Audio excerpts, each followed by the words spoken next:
ಆನಂದ ಶಯನ ಅನಂತನ ನಯನ ನೋಡುವ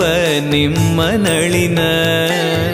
ವೀಣೆಯ ನುಡಿಸಿ ನಾದವ ಬೆರೆಸಿ ನಂದನ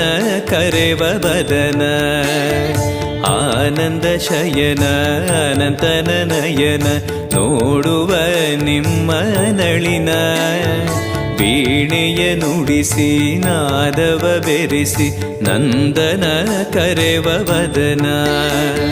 ಭಾಗ್ಯವಿದು ಗುರು ಭಾಗ್ಯವಿದು ಮಧುರಾಪತಿಯನ್ನ ನಟನ ಮಧುರವಿದು